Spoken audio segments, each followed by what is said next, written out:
Hindi mo ba nakikita yung paghihirap ko? Tinutulungan niya kita sa negosyo mo eh. Hindi mo ba nakikita yung pinaghihirapan ko na pupunta lang lahat sa'yo tapos malalaman ko may bakla ka?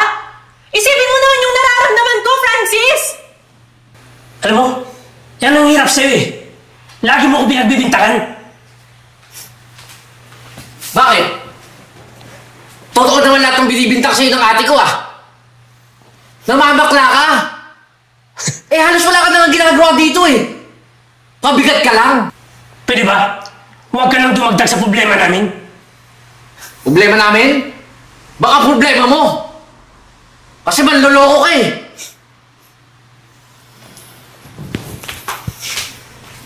Ate, mas mabuti pa sundan natin siya para mahuli natin sa akto yung pinagagawa niya.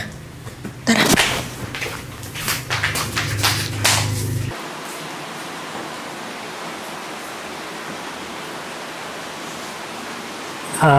Babe. Hi, babe. Musta ka naman?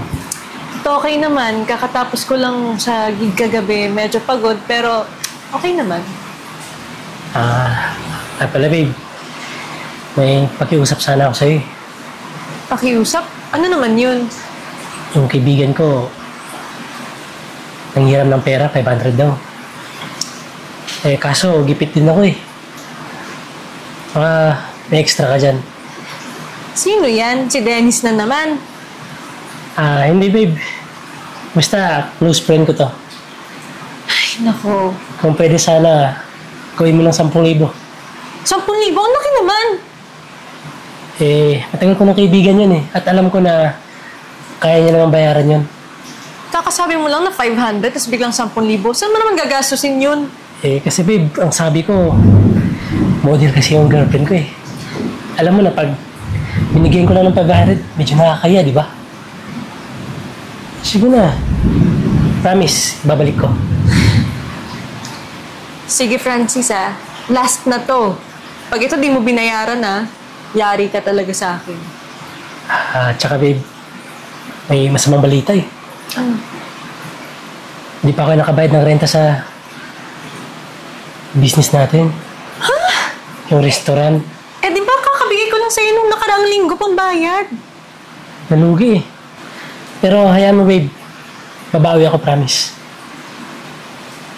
Pwede ba, isabay mo na rin yung 10,000? Okay, sige.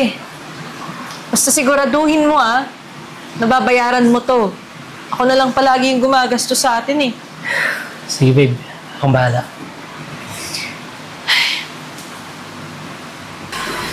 Kakapagod sa biyahe.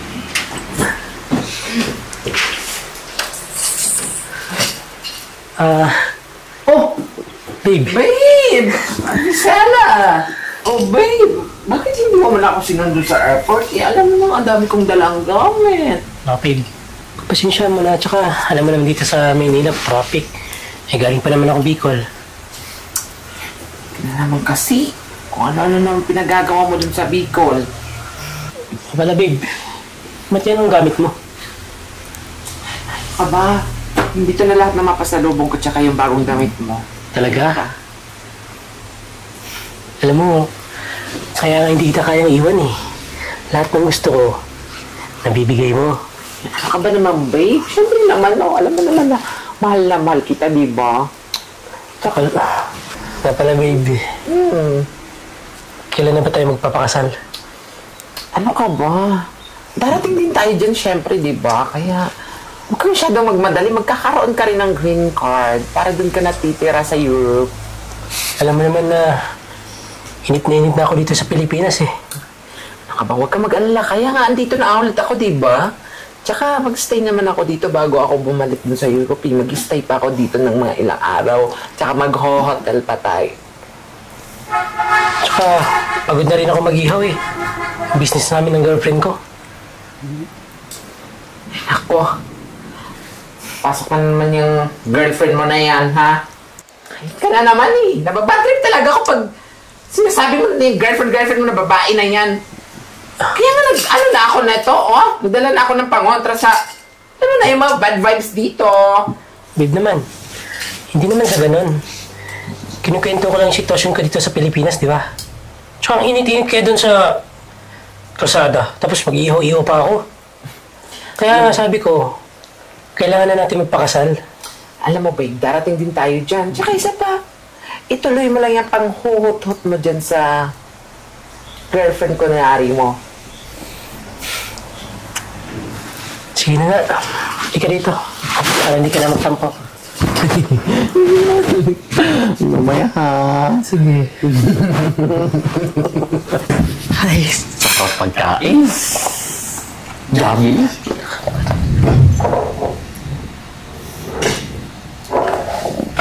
Ano? Ayun.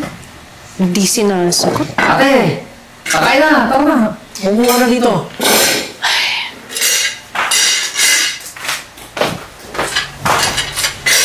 Ikaw ate, tingin ko, nababa yung asawa mo kaya laging busy. Uy, grabe ka naman magsalita. Nag-aalala lang ako doon sa tao. Tsaka, alam mo naman yun, di ba, masipag yun sa pag-aanap buhay. Tsaka, alam ko naman din yung magagawa sa akin yun, no? Masipag? Eh halos malugi na nga yung iwan nyo eh. Wala kang bumibili. Tsaka isa pa, yung pag-live selling nyo, wala na ka na mo, di ba? Ay, na nga din yung problema namin. Ewan ko po. Tsaka, dami niyang hinihingi. Speaking. Oh, bakit ngayon ka lang? Babe naman. Parang hindi ka nakatana sa ano eh. Alam mo lang, busy sa ihawan. Maraming customer.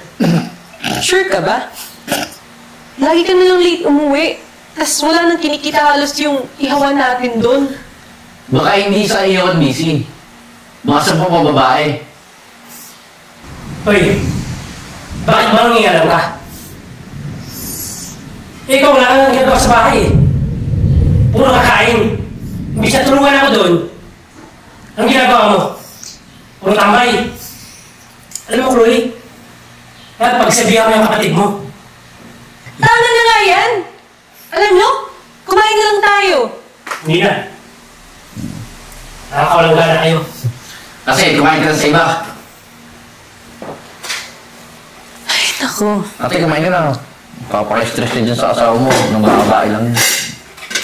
Nangyari lang yun. Kumuha ka ng kanin mo. Konti lang, diet muna. Ito lang nga rin. Francis, mag-usap nga tayo. Ano yun, babe? May problema ba? Ano to? Sahin mo? Eh, malamang. Regular customer ko to eh. Talaga ba? Gaano katagal mo na ako ginagago, Francis? Lahat-lahat binigay ko sa'yo ah.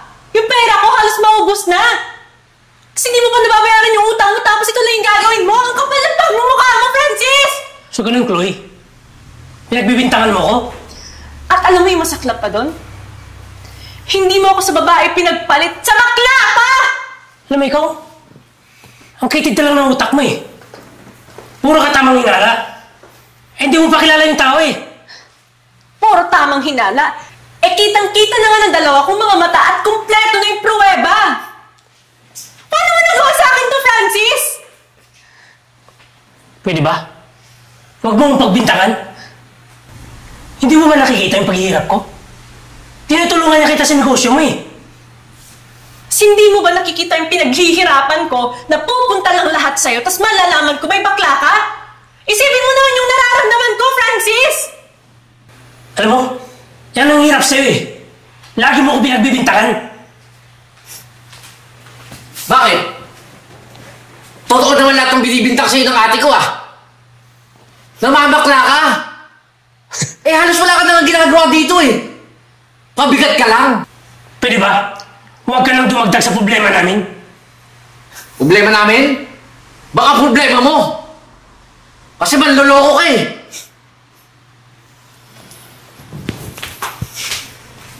Ate, mas mabuti pa sundan natin siya para mahuli natin sa akto yung pinagagawa niya. Tara.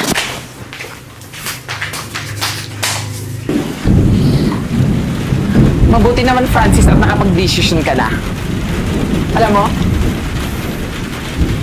tama lang yung naging desisyon mo. Kasi tapos ka na rin naman sa mission mo sa kanya eh. Ang hututan mo siya. Kaya nga eh. Kaya ako pumunta dito para sabihin sa'yo na kailangan natin umalis. Huwag ka mag-alala kasi nakahanda na yung mga passport natin. Tsaka isa pa, ako pa ba? Siyempre naka-ready ako sa anumang posibilidad na mangyayari. Tsaka huwag ka mag-alala. Kasi doon na tayo maninirahan sa Europe. Cheers! Alam mo, babe, salamat ha. Dahil ikaw lang nakakaintindi sa akin. Ano ka ba naman? Alam mo naman, di ba? Lagi kitang iintindihan palagi. Tsaka isa pa. Di hamak na mas masarap naman ako kesa doon sa babaeng yan. Huwag ka mag-alala, Francis. Lahat ng gusto mo, ibibigay ko. Talaga. Cheers! So, tama nga lahat ng hinala ko.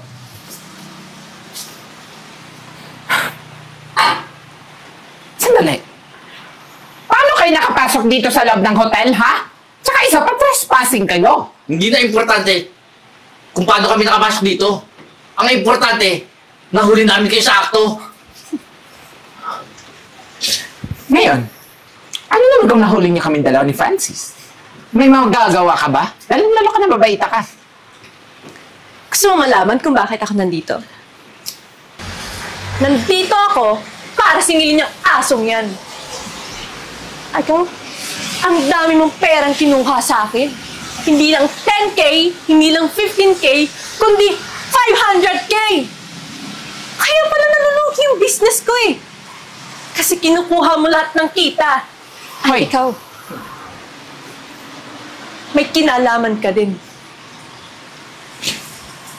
Hoy, magdahan-dahan ka sa mga pinagsasabi mo.